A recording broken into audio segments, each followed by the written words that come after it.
नमस्कार दोस्तों, स्वागत है मेरे YouTube चैनल में।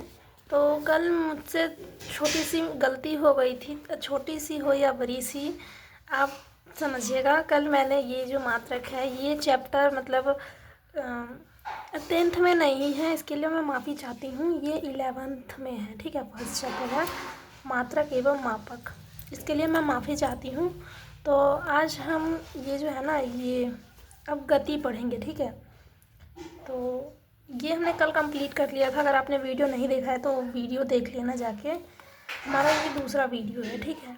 तो यहाँ से स्टार्ट करते हैं। मैं जूम कर देती हूँ क्योंकि क्वालिटी नेट ज़्यादा लग जाएगा अगर आपका 5G नहीं होगा तो, ठीक है। 1 मिनट। तो यहाँ से स्टार्ट करते हैं और थोड़ा जूम कर देती हूँ, ठीक है। हो सकता है तो कर दूँगी। ये देखो, अब आई होप आप लोग को अब दिख रहा होगा अच्छे से। अभी और जूम हो सकता है, ट्राई करती हूँ। हाँ, हो गया, अब ठीक है। तो चलिए स्टार्ट करते हैं। यहाँ से आप पढ़ेंगे गति, अदिश राशि और सदिश राशि। ये सब बहुत बेसिक चीज़ सा है, हम यहाँ रिवीजन कर रहे होते हैं, ठीक है। तो रिवीजन ही करेंगे यहाँ पे। अदिश राशि क्या है? Scalar quantity. तो ये वैसा भौतिक राशि है जिसमें केवल परिणाम होता है, दिशा नहीं होता है, उसे अदिश राशि कहा जाता है। जैसे एग्जाम्पल में दिया हुआ है द्रव्यमान। द्रव्यमान दिशा नहीं बताती है, मतलब एक तरह से समझिए दिशा नहीं है इसमें, ठीक है। द्रव्यमान, चाल, आयतन, कार्य, समय, ऊर्जा, ये सारे एग्जाम्पल में आपको ये क्वेश्चंस आ सकते हैं एग्जाम में कि द्रव्यमान अदिश राशि है या सदिश राशि। वहाँ पे आप कंफ्यूज हो जाइएगा, ठीक है। और ऐसा भी क्वेश्चन आ सकता है कि निम्नलिखित में से कौन अदिश राशि है, तो आप लोग कंफ्यूज हो जाएगा। तो इसका डेफिनेशन याद रखिएगा ना, ये वैसा भौतिक राशि जिसमें केवल परिणाम होता है, दिशा नहीं होता है, तो उसे अदिश राशि कहा जाता है, ठीक है। तो यहाँ पे नोट डाल के दिया हुआ है विद्युत धारा, ताप, दाब, ये सभी अदिश राशियाँ हैं, ठीक है। करेंट, टेम्परेचर, प्रेशर, ये सभी जो है वो स्केलर क्वांटिटी है। सदिश राशि क्या है? Vector quantity. अब समझेंगे, वैसा भौतिक राशि जिनमें परिणाम के साथ साथ दिशा भी रहती है और जो योग के निश्चित नियमों के अनुसार जोड़ी जाती है, उन्हें सदिश राशि कहते हैं। जैसे वेग, विस्थापन, बल, त्वरण आदि। इसमें परिणाम भी है, उसके साथ साथ दिशा भी है, ठीक है। तो इसे बोलते हैं सदिश राशि। आप डेफिनेशन याद रखिएगा, तब आपको जो है वो सहायता करेगी ऑब्जेक्टिव में, ठीक है, MCQ टाइप क्वेश्चन में। दूरी क्या है? डिस्टेंस। किसी दिए गए समय अंतराल में वस्तु द्वारा तय किए गए मार्ग की लंबाई को दूरी कहते हैं, ठीक है।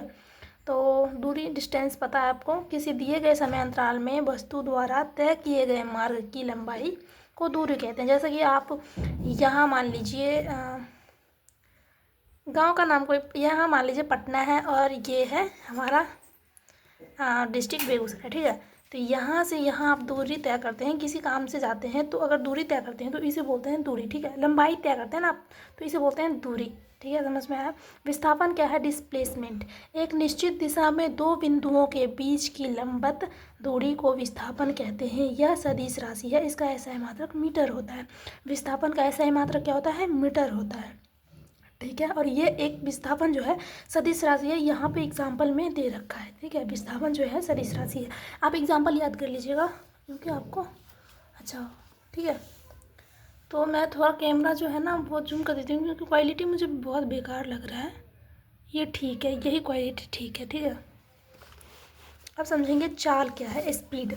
किसी वस्तु द्वारा प्रति सेकेंड तय की गई दूरी को चाल कहते हैं। किसी वस्तु मतलब सेकेंड में तय करती है। जैसे कि यहाँ मान लो ये ट्रेन है, ठीक है।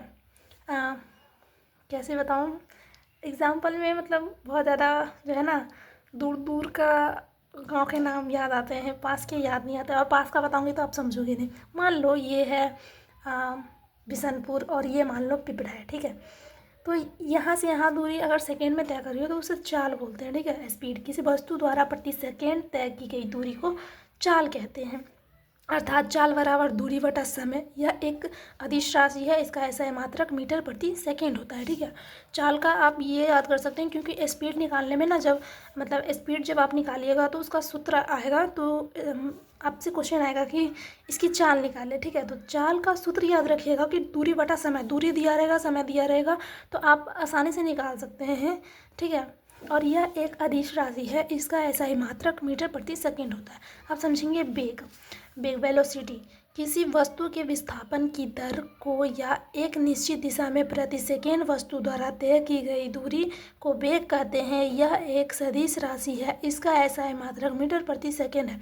त्वरण, त्वरण क्या है? अब इसका सबका SI मात्रक याद रखना, क्योंकि SI मात्रक का बहुत ही ज़्यादा इम्पोर्टेंट है। क्योंकि आप अगर मतलब देखिए, वेग का SI मात्रक, जैसे वेलोसिटी का SI मात्रक याद रखते हैं, तब आप इससे रिलेटेड कोई सा भी जो है उसका SI मात्रक निकाल सकते हैं। ठीक है,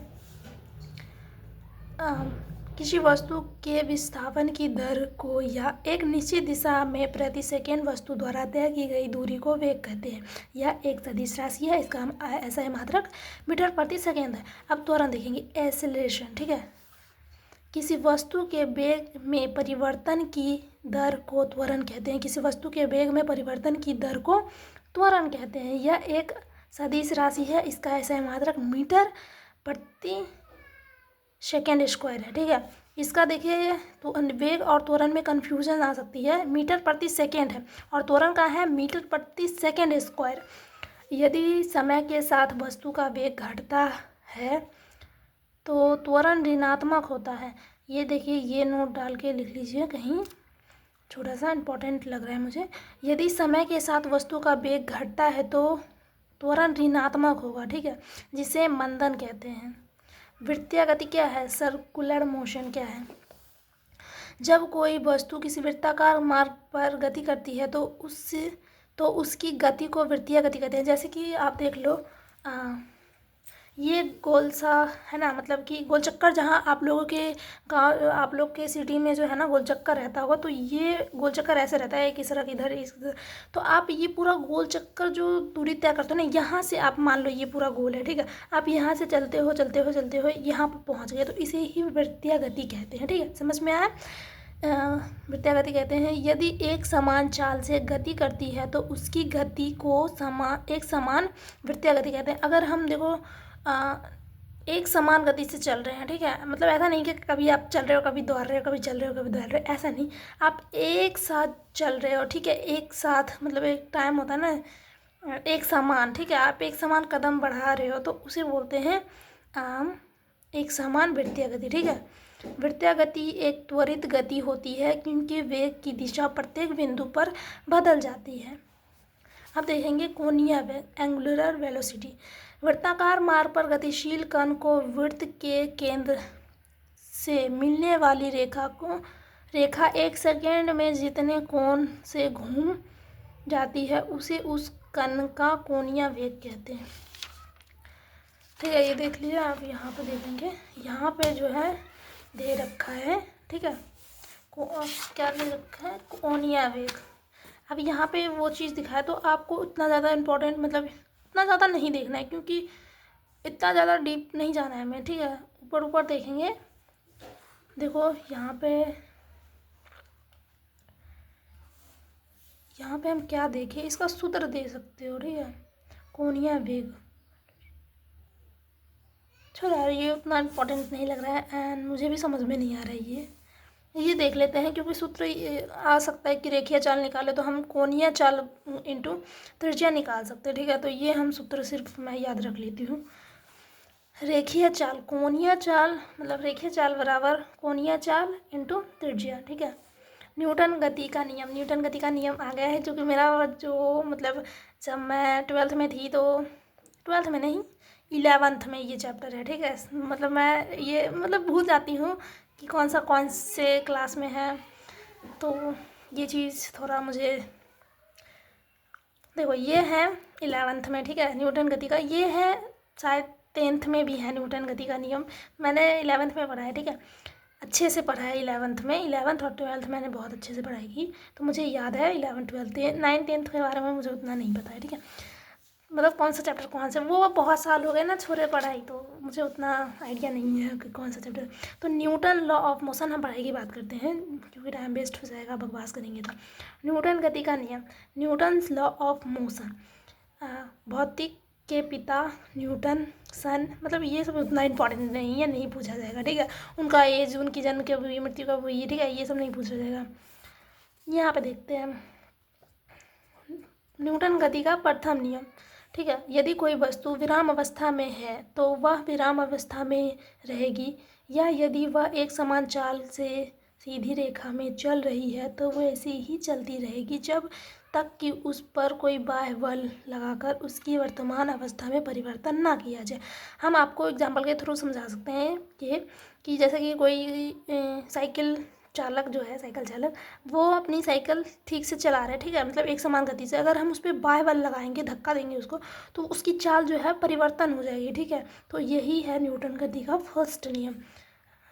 अब देखेंगे यहाँ प्रथम नियम को गैलियो का नियम या जड़त्व का नियम कहते हैं। ये सबसे इम्पॉर्टेंट चीज़ है कि ये आपसे पूछा जा सकता है कि न्यूटन गति नियम को और क्या कहते हैं, ठीक है। तो जड़त्व का नियम भी कहते हैं, ठीक है, ये याद रखना। गैलियो का नियम बहुत कम देखा है मैंने, क्योंकि जड़त्व का नियम बहुत ज़्यादा देखा है ऑब्जर्व के थ्रू, ठीक है। तो बाह्य बल के अभाव में किसी वस्तु की अपनी विराम अवस्था या समान गति की अवस्था को बनाए रखने की आवृत्ति को जड़त्व कहते हैं। बाह्य बल के अभाव में किसी वस्तु की अपनी विराम अवस्था या समान गति की अवस्था को बनाए रखने की प्रवृत्ति को जड़त्व कहते हैं, ठीक है। प्रथम नियम से बल की परिभाषा मिलती है। न्यूटन गति के प्रथम नियम से हमको किसका परिभाषा मिलता है, तो बल का, ठीक है, फोर्स का। बल को इंग्लिश में फोर्स कहते हैं, दाब को इंग्लिश में प्रेशर कहते हैं, ठीक है। तो इस छोटी छोटी बात को याद रखना है। बल की परिभाषा क्या है, बल वह बाह्य कारक है जो किसी वस्तु की प्रारंभिक अवस्था में परिवर्तन कर देता है या परिवर्तन करने की चेष्टा करता है। बल एक सदिश राशि है, ये सबसे इम्पोर्टेंट है। बल एक सदिश राशि और इसका ऐसा मात्रक न्यूटन होता है। बल एक सदिश राशि है और इसका ऐसा मात्रक न्यूटन होता है। न्यूटन गति का फर्स्ट नियम है, बल, जो कि बल का परिभाषा देता है। इससे रिलेट करके आप याद रख सकते हो, ठीक है। तो बल की परिभाषा क्या है, देखो बल की परिभाषा आप सब जानते हो। आप हमेशा जैसे मतलब कि बल लगाते हो कैसे, कोई वस्तु है उसको जब धक्का देते हो तो वो बल ही हुआ, ठीक है। आप हर रोज़ बल का मुकाबला करते हो ना। तो अब यहाँ पे देखते हैं जड़त्व के कुछ उदाहरण। ठहरी हुई मोटर, आपसे ये चीज़ पूछा जा सकता है, ठीक है। निम्नलिखित में से कौन सा जड़त्व का एग्जाम्पल है, 3-4 गलत दे देंगे या फिर एक गलत दे देगा, ऐसे क्वेश्चंस मैंने देखे हैं क्वेश्चन, ठीक है। हाँ, जड़त्व के कुछ उदाहरण हैं, आपको 1 2 3 4 तीन दिए हुए हैं, 3 एग्जाम्पल आपको याद रखना है। ठहरी हुई मोटर या रेलगाड़ी के अचानक चल पड़ने पर उसमें बैठे यात्री पीछे की ओर झुक जाते हैं। जैसे कि आप देखते हैं ठहरी हुई, ये जड़त्व के कुछ उदाहरण हैं, ठीक है। तो जैसे कि ठहरी हुई मोटर या रेलगाड़ी अचानक से चल पड़ने, जैसे कि आप रेल में जब सफ़र किए होंगे तो जानते होंगे कि जैसे ही ट्रेन चलती है हम लोग एकदम से मतलब कि गिरने लगते हैं, ठीक है। तो वही आगे या पीछे की ओर झुक जाते हैं। ये जड़त्व का नियम का एग्जाम्पल है। चलती हुई मोटर के अचानक रुकने पर उनमें बैठे यात्री, देखो जब वो चलती है तब भी अचानक मतलब झटका लगता है, और जब वो रुकती है तब भी अचानक हम गिरने लगते हैं, झुकने लगते हैं, ठीक है। तो और ये हो गया। और कंबल को हाथ से पकड़कर डंडे से पीटने पर धूल के कण झड़कर गिर पड़ते हैं। आपके घर में जो होगा बिस्तर, आप लोग ये आज ट्राई कर सकते हैं, क्योंकि मैं तो रोज़ करती हूँ ट्राई, क्योंकि मैं बिस्तर बिछा रही हूँ तो मैं रोज़ ट्राई करती हूँ। जो लोग बिस्तर बिछाते होंगे तो बहुत ज़्यादा जो कंबल है ठंड के समय में, तो जो कंबल होता है वो बहुत ज़्यादा मतलब गंदा हो जाता होगा, तो आप उसको डंडा से पीट के देखना, उसमें से बहुत ज़्यादा धूलकण जो है ना वो झड़ेंगे। तो ये भी एक एग्जाम्पल हो गया, जड़त्व के कुछ एग्जाम्पल हो गए, ठीक है। संवेग क्या है, मोमेंटम। हाँ, किसी वस्तु के द्रव्यमान तथा वेग के गुणनफल, कहाँ थे हम, संवेग, मोमेंटम। किसी वस्तु के द्रव्यमान तथा वेग के गुणनफल को उस वस्तु का संवेग कहते हैं। अर्थात संवेग, इसका ये याद रख सकते हो सूत्र, संवेग बराबर वेग इंटू द्रव्यमान, ठीक है। या एक सदिश राशि है, इसका ऐसा है मात्रक किलोग्राम इंटू मीटर सेकेंड होता है, ठीक है, मीटर प्रति सेकेंड होता है, सॉरी। न्यूटन गति का द्वितीय नियम आ चुका है। तो किसी वस्तु के संवेग में परिवर्तन की दर उस वस्तु पर आरोपित बल के समानुपाती होता है तथा संवेग परिवर्तन बल की दिशा में होता है। अब यदि आरोपित बल F बल की दिशा में उत्पन्न त्वरण A एवं वस्तु का द्रव्यमान m हो तो न्यूटन गति के दूसरे नियम से F बराबर ma अर्थात न्यूटन के दूसरे नियम से बल का व्यंजन प्राप्त होता है। न्यूटन गति, आप ऐसा मतलब थोड़ा सा एग्जांपल याद रख लो कि न्यूटन गति का दूसरा नियम जो है F बराबर ma, ठीक है, बल का व्यंजक प्राप्त होता है हमें। तो ये जो है ना व्यंजक मतलब दे रखा है, इसको हिंदी में मतलब आम भाषा में क्या मतलब अपने भाषा में क्या बोल सकते हो, मतलब ये चीज़ आपने देखी होगी, मुझे अब याद नहीं आ रहा है, इसके लिए सॉरी। चलिए आगे बढ़ते हैं, ठीक है। तो इतना न्यूटन गति का दूसरा नियम में इतना रख लेना याद कि F बराबर m है, ठीक है। प्रथम नियम दूसरे नियम का ही अंग है। प्रथम नियम दूसरे नियम का ही अंग है, ये सबसे इंपॉर्टेंट चीज़ है, यहाँ नोट डाल के लिखा हुआ है। जो प्रथम नियम है वो दूसरे नियम का ही अंग है, तो आप ये चीज़ याद रख सकते हो। न्यूटन का तृतीय गति का नियम आ गया है, तृतीय गति का नियम, ठीक है। प्रत्येक क्रिया के बराबर परंतु विपरीत दिशा में प्रतिक्रिया होती है। उदाहरण, बंदूक से गोली चलाने पर, ठीक है, ये न्यूटन गति का तृतीय नियम बता रहा है। बंदूक से गोली, एग्जाम्पल 1 2 3 3 टॉपिक दे रखे हैं ना, तो याद करना बनता है, ठीक है। प्रत्येक क्रिया के बराबर परंतु विपरीत दिशा में प्रतिक्रिया होती है। जैसे बंदूक चलाते हो, कोई इंसान, आपने तो नहीं चलाया होगा कभी, बंदूक चलाने वाले व्यक्ति चलाते हैं तो उसके हाथ पीछे की ओर चला जाता है, ठीक है, धक्का लगता है जोर से। और नाव के किनारे नाव से किनारे पर कूदने पर नाव को पीछे की ओर हट जाना। जैसे आप लोग नाव से कूदे होंगे तो मतलब नाव ऐसे, नाव का एग्जाम्पल भी सही है, नाव पे से कूदिएगा ना तो आप नाव पे बल लगाइएगा और वो पीछे की ओर नाव चला जाएगा और आप आगे की ओर, ठीक है। तो ये हो गया दूसरा। रॉकेट को उड़ाने में ये तृतीय नियम है, ठीक है। रॉकेट को उड़ाने में अब देखेंगे संवेग संरक्षण का सिद्धांत। संवेग संरक्षण का यहाँ आई होप आप लोग को दिख रहा होगा, क्योंकि ये चीज़ मैं भूल जाती हूँ बार बार, सॉरी। संवेग संरक्षण का सिद्धांत, यदि कणों के किसी समूह या निकाय पर कोई बाह्य बल नहीं लग रहा हो तो उस निकाय का कुछ संवेग नियत रहता है, अर्थात टक्कर से पहले और बाद का संवेग बराबर होता है। संवेग संरक्षण का सिद्धांत ये है। और यहाँ पर आप देखेंगे इम्पल्स, आवेग। जब कोई वस्तु, दिख रहा है आपको, आया दिख रहा होगा, देखिए, जब कोई बड़ा बल, यहाँ इम्पल्स आवेग देख लीजिए, इंग्लिश में ये नहीं है भाई, याद रखिए, तो कोई बात नहीं, हिंदी याद रखना है, ठीक है। आवेग बराबर क्या होता है, बल इंटू समय अंतराल बराबर संवेग में परिवर्तन। ये चीज़ देखो हाईलाइट कर रखा है, तो ये चीज़ जो हाईलाइट कर रखा है वो बहुत ज़्यादा इंपॉर्टेंट होता है। जब कोई बड़ा बल किसी वस्तु पर थोड़े समय के लिए कार्य करता है तो बल या समय अंतराल के गुणनफल को उस बल का आवेग कहते हैं। आवेग बराबर बल इंटू समय अंतराल बराबर संवेग में परिवर्तन, ठीक है। आवेग क्या है, आवेग सदिश राशि है जिसका मात्रक न्यूटन प्रति सेकेंड होता है। तो आपसे ये कंफ्यूजन करके पूछा जा सकता है कि बल का ऐसा है मात्रक, आपको पता होगा, ठीक है। आवेग का क्या होता है, न्यूटन प्रति सेकेंड, ठीक है। अभी केंद्र बल क्या है, अब सेंट्रीपिटल फोर्स, अभी केंद्रीय बल, आपको नाम से ही ऐसा पता चल रहा है कि अभिकेंद्री मतलब केंद्रीय में बल लगेगा, ठीक है। ऐसा कुछ नाम से आपको कभी कभी होता है कि नाम से ही डिफिनेशन का पता चल जाता है। तो अभी पढ़ते हैं, देखते हैं क्या आता है। जब कोई वस्तु किसी वृत्ताकार मार्ग पर चलती है तो उस पर एक बल वृत्त के केंद्र की ओर कार्य करता है, इस बल को ही अभिकेंद्रीय बल कहते हैं। जैसा कि यहाँ क्वेश्चन में भी कह रहा है कि जब हम वृत्ताकार मार्ग पे चलते हैं, वृत्ताकार गोल होगी, जैसा कि आप देख रहे हैं ये वृत्ताकार है, ठीक है। इस गोल को गोल होते हैं ना, उसको वृत्ताकार बोलते हैं। सॉरी, मेरा मुंह दुख गया है बोलते बोलते, कोई बात नहीं, थोड़ा सा ही बचा हुआ है, अब ये ख़त्म कर लेते हैं।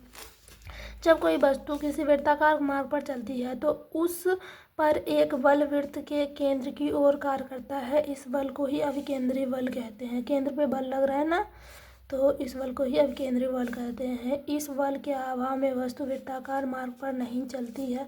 यदि कोई m द्रव्यमान का पिंड u चाल से r त्रिज्या के वृत्तीय मार्ग पर चल रहा है तो उस पर कार्यकारी वृत्त के केंद्र की ओर अवश्य अभिकेंद्री बल। अभिकेंद्री बल का ये चीज़ याद रख सकते हो, इसे व्यंजन बोलते हैं यहाँ पे, जैसा कि हमने देखा था कहीं, यहाँ पे देखा था, ठीक है। तो इसको भी व्यंजन बोल सकते हो ऐसे। तो F बराबर m, इसको म्यू में स्क्वायर पढ़ सकते हो, ठीक है। F बराबर m म्यू स्क्वायर इन m। अरे यार देखो मैं भूल रही हूँ इसको पढ़ा कैसे जाते हैं, तो इस चीज़ को मैं हाईलाइट कर लेती हूँ, ठीक है। मेरे पास हाईलाइटर भी थे। ये चीज़ बहुत इम्पोर्टेंट है, तो इस चीज़ को मैं कहाँ बताऊँगी, छोड़ो यार, ठीक है। ये चीज़ लिख लो नोट डाल के, मतलब भूल रही हूँ अभी। ये फोर्स होता है, ठीक है। एफ, जैसे कि एफ जहाँ देखिएगा ना लिखा हुआ, तो एफ का अर्थ होता है फोर्स। ये आर त्रिज्या हो गया हमारा, और ये क्या हुआ, एम म्यू स्क्वायर इसको बोलते हैं, ठीक है। मैंने सही बताया, मैंने जो अभी बताया वो सही है। एम म्यू स्क्वायर बटा आर होता है, ठीक है। मतलब एफ बराबर एम म्यू स्क्वायर बटा आर, ये सही है। मैं श्योर हूँ कि ये सही है, ठीक है। अभी केंद्रीय बल क्या है, इतना बड़ा दे रखा है, पढ़ लेते हैं एक बार। अजरत्वीय फ्रेम में न्यूटन, कहाँ है यार, हाँ, अजरत्वीय फ्रेम में न्यूटन के नियमों को लागू करने के लिए कुछ ऐसे बलों की कल्पना करनी होती है जिन्हें परिवेश में ही पिंड से संबंधित नहीं किया जा सकता। ये बल छद्म बल या जड़त्वीय बल कहलाते हैं। अब केंद्रीय बल एक ऐसा ही जड़त्वीय बल या छद्म बल है। इसकी दिशा अभिकेंद्री बल के विपरीत दिशा में होती है। कपड़ा सुखाने की मशीन, दूध से मक्खन निकालने की मशीन आदि अपकेंद्रीय बल के सिद्धांत पर कार्य करते हैं। हाँ, आप छोटा सा एग्जाम्पल याद रख सकते हो, इतना ज़रूरी नहीं है ये। अपकेंद्रीय बल जैसे एग्जाम्पल याद रख सकते हो कि कपड़ा सुखाने वाली मशीन और दूध से मक्खन निकालने वाली मशीन अपकेंद्रीय बल के सिद्धांत पर कार्य करता है। तो आपसे ऐसा क्वेश्चन पूछा जा सकता है कि अपकेंद्रीय बल पर निम्नलिखित में कौन सा कार्य, मतलब अपकेंद्रीय बल के सिद्धांत पर निम्नलिखित में से कौन सा एग्जाम्पल है ऐसा, ठीक है। तो कपड़ा सुखाने वाली मशीन और दूध से मक्खन निकालने वाली मशीन, ठीक है। और यहाँ नोट डाल के रखा है, जो ना हाईलाइट कर रखा है वो बहुत ज़्यादा इंपॉर्टेंट होता है, तो इस चीज़ को हम याद करेंगे।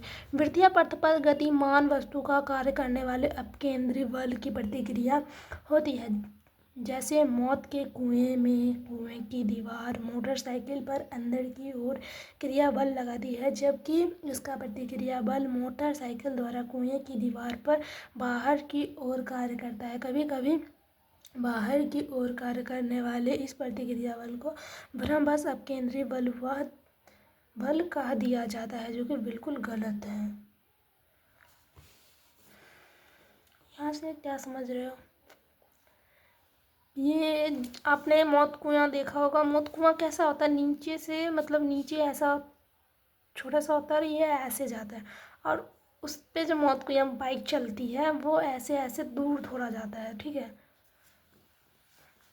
तो ये गलत बोल रहा है। चलिए यहाँ देखते हैं, बल आघूर्णन मोमेंट ऑफ फोर्स। बल आघूर्णन, मेरा मुंह दुख गया, मेरा तो बोलने का मन नहीं कर रहा है अब। 23 मिनट का वीडियो हो गया, 23 मिनट मैंने भग कर लिया। चलिए देखते हैं, बस थोड़ा सा बचा हुआ है, वो तुरंत ख़त्म हो जाएगा, ठीक है। इसके लिए क्या ही पार्ट 2 बनाना। हाँ, बल द्वारा एक पिंड को एक अक्ष के पारित घुमाने की प्रवृत्ति को बलाघूर्णन कहते हैं। किसी अक्ष के पारित एक बल का बलाघूर्णन उस बल के परिमाण तथा अक्ष से बल की क्रिया रेखा के बीच की लंबवत दूरी के गुणनफल के बराबर होता है, अर्थात बल आघूर्णन टी से डिनोट करते हैं।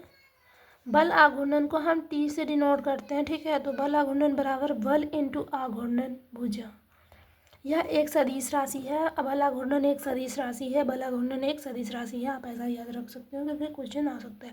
इसका मात्रक जो है न्यूटन मीटर होता है, न्यूटन मीटर होता है, ठीक है। 3-4 बार बोलो याद हो जाएगा, 3-4 बार बोलो तो याद हो जाता है, ठीक है। सरल मशीन, सिंपल मशीन, यह बल आघूर्ण के सिद्धांत पर कार्य करता है। सरल मशीन एक ऐसी युक्ति है जिसकी सुविधाजनक बिंदु पर बल लगाकर किसी अन्य बिंदु पर रखे हुए भार को उठाया जा सकता है, जैसे कि उत्तोलक, घिरनी, अनंत तल, स्क्रू जैक आदि।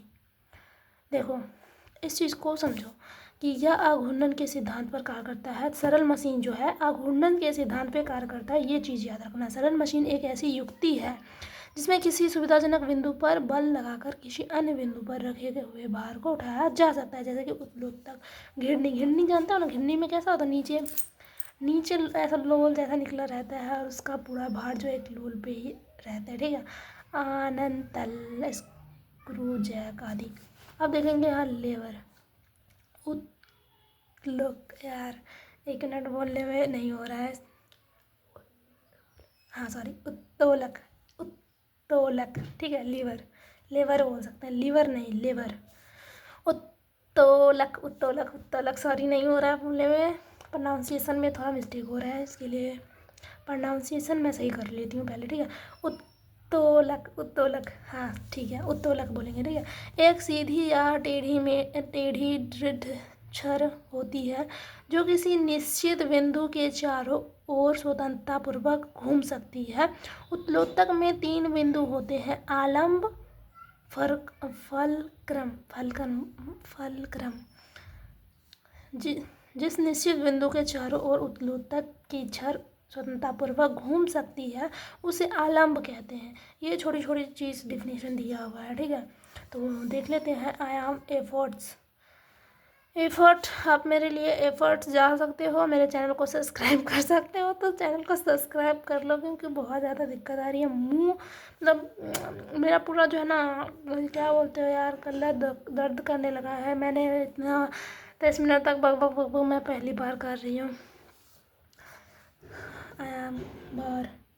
भार देख लो, उत्तोलक के द्वारा जो बोझ उठाया जाता है अथवा रुकावट हटाई जाती है उसे भार कहते हैं। उत्तोलक के प्रकार, उत्तोलक 3 प्रकार के होते हैं। प्रथम श्रेणी के उत्तोलक, द्वितीय श्रेणी के उत्तोलक, तृतीय श्रेणी के उत्तोलक। ये चीज़ को मैं स्किप कर देती हूँ, ठीक है, क्योंकि मुझे उतना इम्पोर्टेंट नहीं लग रहा है। तो गुरुत्व केंद्र देख लेते हैं, सेंट्रल ऑफ ग्रेविटी, जो कि बहुत ज़्यादा इंपॉर्टेंट है। आप देखो फिजिक्स एक ऐसा चीज़ है ना कि आप बहुत सारे गेम फिजिक्स, मतलब कहीं कहीं कुछ गेम होते हैं जहाँ फिजिक्स का दिमाग लगा के आप वो गेम जीत सकते हो। जैसा कि आपने कभी देखा होगा शॉर्ट्स वीडियो में, पानी, मतलब एक कंटेनर में पानी रख के और बीच में ग्लास, उसमें सिक्का डालना होता है, तो ये चीज़ आपने पढ़ा होगा, है ना। तो ये सब फिजिक्स पे काम करता है। तो यहाँ देखते हैं सेंटर ऑफ ग्रेविटी। किसी वस्तु का गुरुत्व केंद्र वह बिंदु है जहाँ वस्तु का समस्त भार कार्य करता है। चाहे वस्तु जिस स्थिति में रखी जाए, वस्तु का भार गुरुत्व केंद्र के ठीक नीचे की ओर कार्य करता है। तो गुरुत्व केंद्र पर वस्तु के भार के बराबर ऊपरी मुखी बल लगाकर हम वस्तु को संतुलित रख सकते हैं। संतुलन के प्रकार, संतुलन 3 प्रकार के होते हैं, अस्थायी तथा उदासीन। अस्थायी संतुलन, स्टेबल इक्विलिब्रियम, ठीक है। यदि किसी वस्तु को उसकी संतुलन स्थिति से थोड़ा विस्थापित किया जाए और बल हटाते ही पुनः वह पूर्व स्थिति में आ जाए तो ऐसी संतुलन को अस्थायी संतुलन कहते हैं, ठीक है। अब देखेंगे अस्थायी संतुलन, अनस्टेबल इक्विलिब्रियम। यदि किसी वस्तु को उसकी संतुलन अवस्था से थोड़ा सा विस्थापित करके छोड़ने पर वह पुनः संतुलन की अवस्था में न आए तो इसे अस्थायी संतुलन कहते हैं। उदासीन, अब एक लास्ट है इतना सा, कार्य ऊर्जा आवश्यकता, ये देखेंगे तीसरे वीडियो में, ठीक है। यहाँ उदासीन देख लेते हैं। यदि किसी वस्तु को संतुलन की स्थिति से थोड़ा या विस्थापित करने पर उसका गुरुत्व केंद्र उसी ऊंचाई पर बना रहता है तथा छोड़ देने पर वस्तु अपनी नई स्थिति में संतुलित हो जाती है तो उसका संतुलन उदासीन कहलाता है। अस्थायी संतुलन की शर्तें। किसी वस्तु के अस्थायी संतुलन के लिए 2 शर्तें का पूरा होना आवश्यक है। अस्थायी संतुलन की शर्तें याद रख लेना, ठीक है। वस्तु के गुरुत्व केंद्र अधिकाधिक नीचे होना, गुरुत्व केंद्र से होकर जाने वाली ऊर्ध्वाधर रेखा के नीचे आधार से गुजरनी चाहिए। अब यहाँ पे कार्य, ऊर्जा और शक्ति ये हम कल देखेंगे, ठीक है। उसके बाद यहाँ देखो टॉपिक वाइज हम पढ़ाते हैं। यहाँ जैसा कि सीन है, यहाँ तक हम कल कंप्लीट करेंगे, ठीक है। बस इतना सा कंप्लीट करेंगे, ये और ये हो जाए ये पार्ट, ठीक है। अब कल गुरुत्व, उसके बाद अगले दिन चौथा दिन हम गुरुत्वाकर्षण, ऐसे एक एक करके हम देखेंगे और पूरा यहाँ फिजिक्स ख़त्म करेंगे। और केमिस्ट्री यहाँ पे देख सकते हैं आप लोग, केमिस्ट्री लिखा हुआ है ना, केमिस्ट्री ख़त्म करेंगे। और फिर बायोलॉजी, उसके बाद बायोलॉजी तक यही मैं तीनों जनरल विज्ञान में यही तीनों चीज़ मैं पढ़ाऊँगी, ठीक है। तो मिलते हैं नेक्स्ट वीडियो में, तब तक के लिए धन्यवाद। अगर आपने चैनल को सब्सक्राइब नहीं करा है तो चैनल को सब्सक्राइब कर लो, क्योंकि बहुत ज़्यादा मेहनत लगती है, मेरे मुंह दुख जाते हैं क्योंकि प्रैक्टिस नहीं है ना, इतना देर मैंने कभी बोला नहीं है ना। तो ये मेरा शुरुआती है, तो मैं फर्स्ट डालती हूँ, आप भी एफर्ट डालो। Bye bye.